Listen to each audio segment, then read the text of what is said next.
부산 가는 방향으로 후보지였던 게 광주가 있고 천호가 있고 그 다음에 광진구가 있는 이 구조인 거예요. 그래서 거기가 두 번째 강남이 돼서 광진교를 두 번째 다리로 놓죠. 대충 50년, 60년대까지 유력한 강남의 후보지였어요. 많이 키우기도 했고 맨날 물넘치고 아니면 언덕바지였던 이 땅을 대규모로 개발한 게 강남의 탄생. 천호와 잠실을 개발하는 근본 목적은 서울 강북의 철거민들을 지금 성남 구도심 쪽으로 보내서 도시 만들려고 했다가 워낙 열악한 처우에 시민들이 공기를 일으켰던 그 수진리곡이라고 하는데 넘어가면 이제 서울 문정이거든요. 거기서 어떻게든 막으려고 서울시장에 와가지고 협상을 한 거죠. 그때 아마 넘어왔으면 한국 역사상 최초로 시민들이 서울을 점령하는 일이 벌어질 수도 있습니다. 인문학적 시선으로 보는 부동산 이야기, 부동산 인문학. 안녕하세요. 부동산 인문학 진행을 맡은 민병철입니다. 오늘 공부하는 학생 입장에서 우리 동산이 형께서 참여를 하셨는데요. 자, 박사님, 한 달 동안 어떻게 지내셨어요? 요즘에 책을 쓴다고 연말 연시를 현재는 보내고 있습니다. 아마 설 연휴쯤에 탈구하고 마무리할 것 같아요. 재밌겠다. 대충 뭐 약간 소스를 줄 수 있나요? 강남에 대한 책. 재밌겠네요. 강남. 돈 되는 강남은 어떤 이야기를 갖고 있는지 되게 궁금해지네요. 조금 더 근본적으로. 좀 더 근본적으로. 예. 그러니까 지금 제 노림수는 강남을 얘기할 때 바이블처럼 뽑을 수 있는 책을 쓰려고 했죠. 제가 서초, 강남, 송파구로 다 살아봤거든요. 네. 맞아. 그런 세입자로서 살다 보니까 나름 제가 그 강남 사람인데 여기를 투자 대상으로만 보거나 또는 뭔가 한국의 권력자들의 땅으로 이게 질시를 하거나 양극단이 있더라고요. 사람 사는 곳이라는 곳으로서의 강남에 대한 없었던 것 같아서 좀 차분하게 써봤습니다. 아마 앞으로 올 봄쯤에 나올 것 같은데 나오면은 아마 여러분들이 어느 정도 알고 싶을 때 꺼내면 파악할 수 있는 그런 책이 될 것 같습니다. 자, 본론으로 들어가 볼게요. 우리가 지난 시간에 대서울에 대한 개념을 배웠습니다. 근데 제가 곰곰이 생각해 보니까 우리가 아는 서울은 과연 언제부터였을까 하는 궁금증이 들더라고요. 조선시대 당시에는 4대분 안 정도만 서울이었고 일제강점기, 전쟁, 그리고 강남 개발 등을 거쳐서 점점 확장이 된 걸로 알고 있는데요. 박사님, 지난 100여 년 정도의 서울 확장의 역사 간략하게 정리해 주시죠. 교과서적인 얘기입니다만 그러니까 한양이라는 데가 있었죠. 그러니까 한양이 아마 여러분들이 생각하시는 서울이 강북이라고 할 때 그 서울일 거고 그 앞에 고려시대는 남경이라 불렸고 개경이 있고 위에는 평양인 서경이 있고 남쪽에 남경이 있는 거죠. 그 3개 수도가 돌아가는 구조였고 더 올라가면 삼국시대에는 백제 수도가 지금의 송파구 강동구 자리였죠. 그 사람들이 흔히 서울 이퀄 조선시대 한양으로 생각하는데 사실 최초에 서울이 서울을 기능했던 거는 백제 시대로 봅니다. 영화 황산벌 보면은 백제 사람들이 전라도만 쓰거든요. 그건 틀린 게 백제는 기본적으로 지금의 서울 지역하고 충청도가 영역이었어요. 마지막 수도가 아마 익산이었던 것 같은데 서울에 있다가 고구려군 맞아서 한번 망했고 공주에 숨었다가 좀 넓은 데로 간 게 부여고 금강 따라 마지막까지 좀 넓은 데로 간 게 익산이었던 걸로 추정이 됩니다. 요즘에. 그중에 가장 오래 썼던 게 서울 강남 쪽이에요. 그래서 혹자는 강남이 그때부터 뜰 기미가 있었던 거다. 2000년 전부터. 근데 그건 아니고 지금의 강남 3구랑 좀 비켜가 있습니다. 그랬다가 망하고 어쨌든 고려도 이런 게 있다 보니까 여기 중시에서 지금의 경복궁과 서촌 그 지금을 핵심으로 해서 남경을 만들어요. 조선시대 4대문 안을 발굴했을 때 뭐가 안 나왔었거든요. 이게 미스터리였습니다. 분명히 여기가 고려시대 때도 중심이었는데 왜 아무것도 안 나올까? 파보면 다 조선시대 전기만 나와요. 그러다가 요즘에 세검정 있잖아요. 그 인조가 칼 있었다고. 그쪽을 우연히 공사를 했는데 나온 거예요.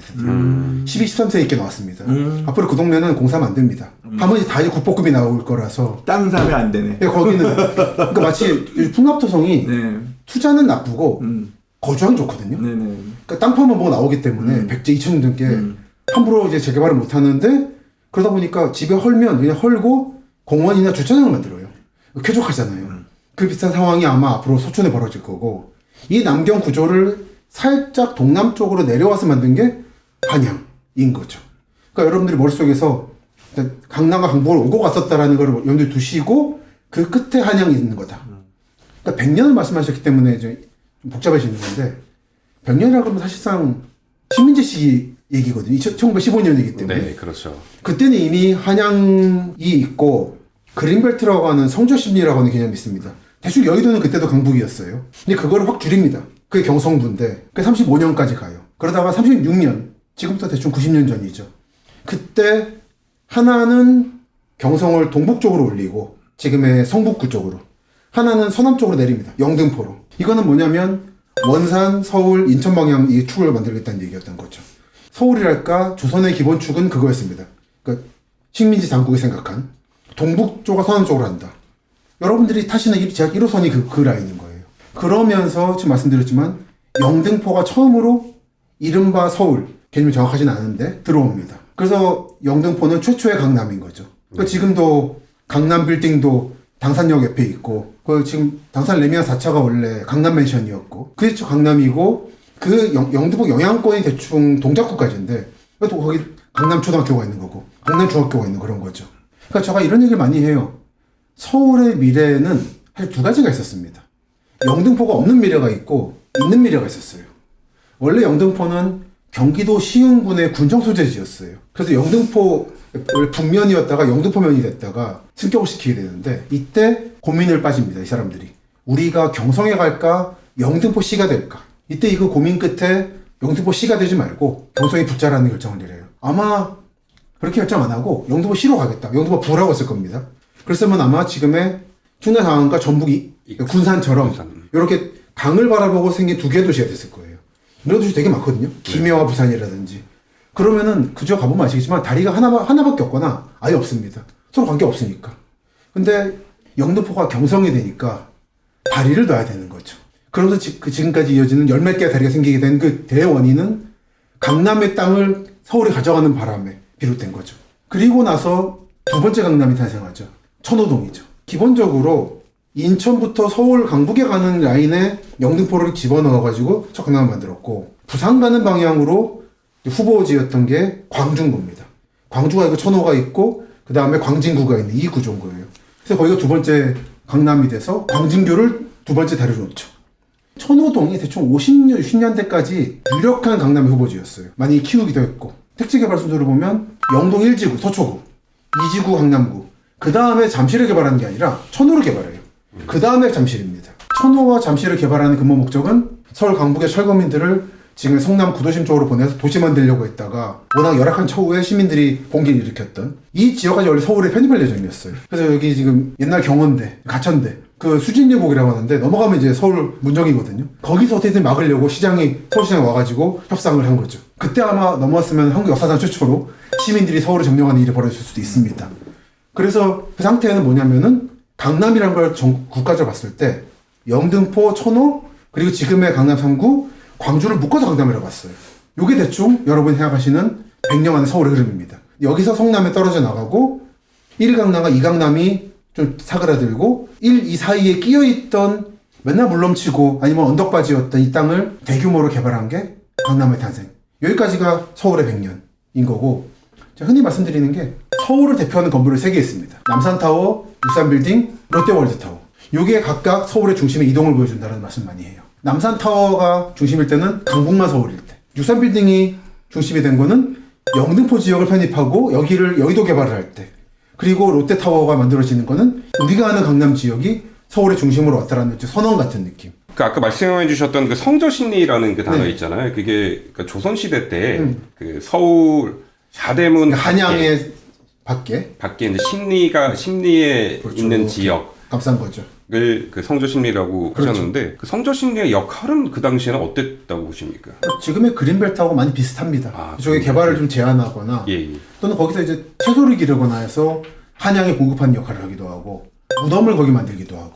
그래서 지금의 은평의 진관주타운이라고, 거기가 개발할 때 무덤이 5,000개가 나왔어요. 신라시대부터 현대까지. 그런 기능들을 하는 걸 기대해서 만든 게 성저심리인 거죠.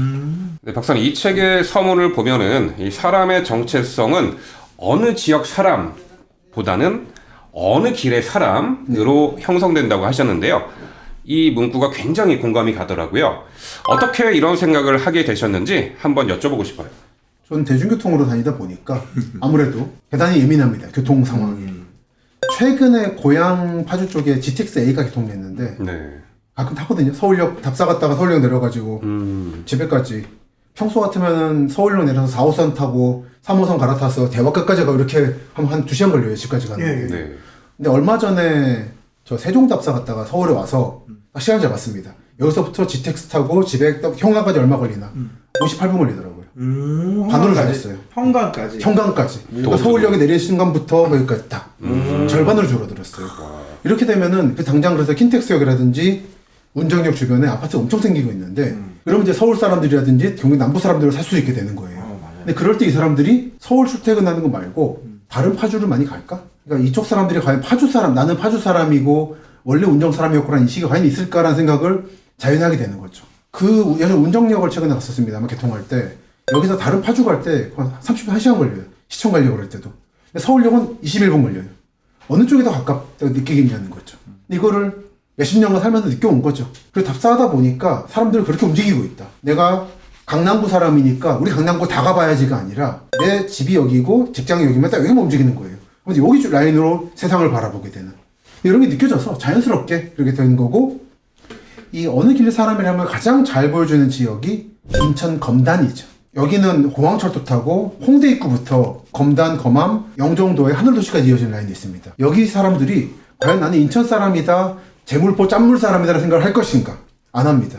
나는 홍대 입구 사람이라는 생각을 하는 거예요. 이런 감각들을 말씀드리고 있는 겁니다. 가깝거든요. 근데 이 사람들이 나는 인천이 너무 좋아서 인천 서구를 개척해서 이런 생각이 전혀 없는 거거든요. 망원 가고 나는 이게 공항 가기 쉽고 방송인들이 많이 사세요 거기. 그때 이분들이 나는 인천 사람이 되고 싶어라는 생각을 간 게 아니라는 거죠. 이런 거를 행정이나 정치는 어떻게든지 인천 사람 아이덴티티를 주려고 무진 노력을 하는데 충돌하는 겁니다. 이런 충돌들을 보고 다니다 보니까 사람은 어느 길의 사람이라는 걸로 형성이 된다. 말씀을 드리게 된 거죠. 나는 어느 지역 사람보다는 어느 길의 사람이라는 인식이 대도시 사람들을 중심으로 전 세계적으로 생기고 있기 때문에 일어난 현상이 드린 거죠. 자, 다음 질문 드려볼게요. 경기도 시흥시 과림동에 박사님께서 이제 모갈 마을에도 다녀오셨는데요. 그 제 3기 신도시를 둘러싼 투기 사건도 있었고요. 주민 갈등의 현장을 직접 목격하고 오셨죠. 그만큼 또 시흥과 광명의 입지가 좋기 때문에 이런 갈등도 일어나는 것 같은데요. 박사님께서 목격하신 시흥과 광명의 이야기 부탁드립니다. 저 시흥광명이 지금 3기 신도시 후보로 돼 있는 시흥광명 지구인 거죠. 저기는 지정되기 전부터 이미 뭐 10년, 20년 전부터 투기들이 많이 났던 곳입니다. 이게 화제가 됐던 게 몇 년 전에 LH 직원들 투기 사건으로 좀 시끄러웠죠. 그렇죠. 그리고 시흥시 모 지역 지자체 의원도 투기했다 걸리기도 하고 이른바 그 임시 집 짓고 가건물 짓고 하다가 걸렸습니다. 그래가지고 이쪽을 예전부터 답사를 했었어요. 왜 했냐면 여기는 군부대가 하나 있습니다. 그리고 광명동굴이라고 하는 과학동굴인데 원래 그 중금속 많이 캐던 동굴이에요. 그런 게 있는 산업기지였어요. 그리고 오류동이라는 데에는 오류광산이라고 하는 광산이 하나 있는데 그 흑연을 캤고 연필 쓰실 때 산업지대다 보니까 볼 게 많아서 답사를 자주 했습니다. 근데 하다 보니까 어느 순간 LH 직원들이 투기를 했다고 그러더라고요. 왠지 나무가 이상한 나무들이 좀 심어 있더라고요. 빼곡하게.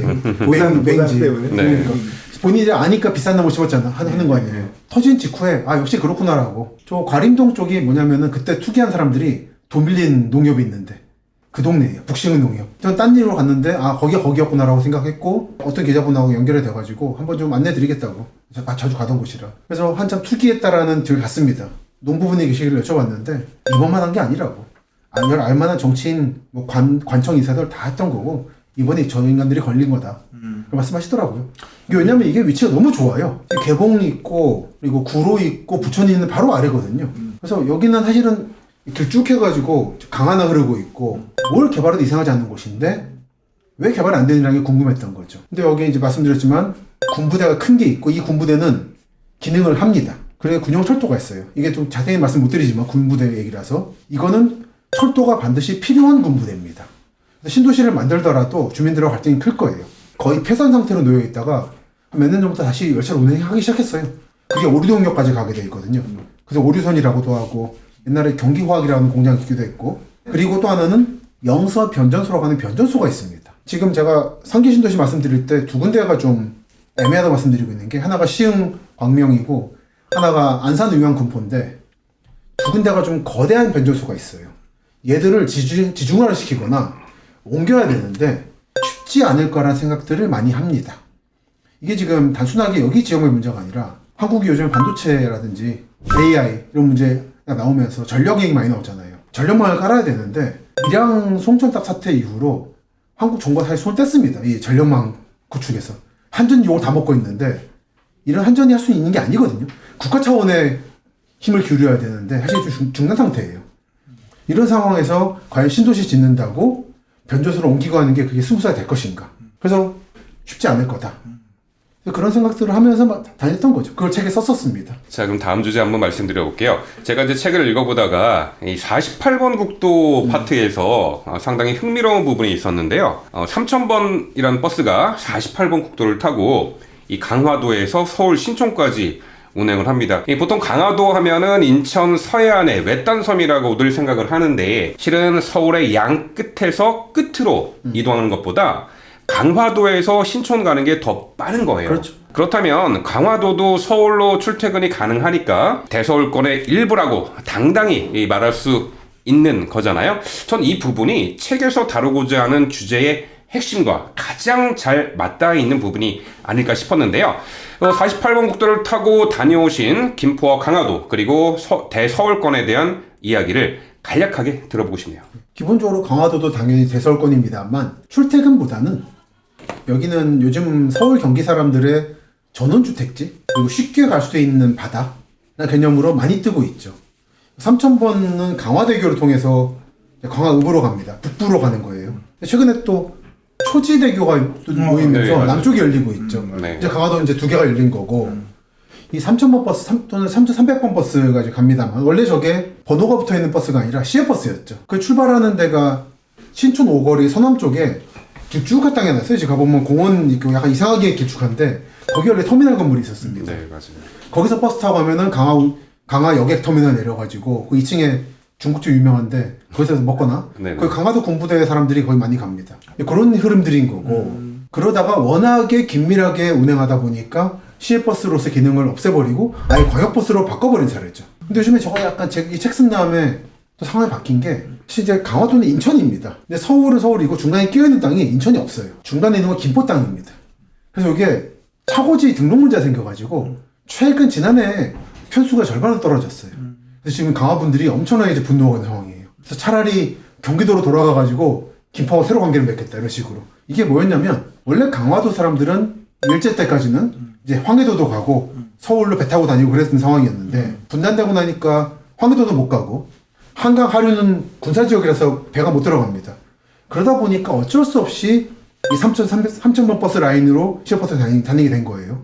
그리고 그 지역에서 가장 가까운 중심지는 인천이었던 거예요. 배로 갔을 때. 그래서 투표를 한 겁니다. 우리가 경기도 강화도를 남을 거냐, 인천이 편입돼서 인천 연안 지역으로서 기능할 것이냐. 그때 투표를 해서 인천이 된 건데 그 뒤에 아시겠지만 배는 사라져버리고 교통이 좋아져버렸죠. 그들이 불만이 생겼다라는 거. 근데 인천은 인천대로 김포가 끼어있다 보니까 뭔가 좀 관리하기 어려운, 그리고 서울은 서울대로 애매해져 버렸고 약간 이제 낙도처럼 남은 건데 그런 중에 알만한 사람들은 다 들어가서 그간은 북부 지역에 많이 땅을 사고 이동하고 펜션을 했고 최근 들어서는 이제 동막해수욕장이라든지 이쪽으로 해서 화도 쪽으로. 예, 또는 뭐 온수리 이런 데 좋거든요. 네. 화도 쪽 맞죠. 그런 데 지금 땅을 사고 있는 상황이다. 네. 최근에 제 아는 목수분이 저 동막해수욕장 근처에 미루지항이라고 되게 좋은 항구가 하나 있습니다. 포구인데 거기에 1945년 주택 하나를 개조하는 사업을 맡았어요. 서울 사람이 샀더라고요. 이게 보니까 개성에서 자재를 배로 실어와서 집을 지었대요. 딱 남쪽 바라보고 있고 만이산 뒤에 있고 아주 좋은 곳인데 아직까지 서울 경기 사람들이 눈에 안 띈, 하지만 참 가보면 좋은 곳 이런 데서 개조했고 얼마 전에 완성해서 왔는데 그분도 보니까 집 몇 개 더 살 거라고. 여기를 중에 관광하지는 아니고 이렇게 약중에 자기 아지트 같은 경우 이렇게 해서 그 길을 가다 보면은 언덕바지마다 전원주택이 계속 생기고 있습니다. 그렇게 해서 이제 대서울권으로서 편입되고 있는 거죠. 출퇴근이라기보다는.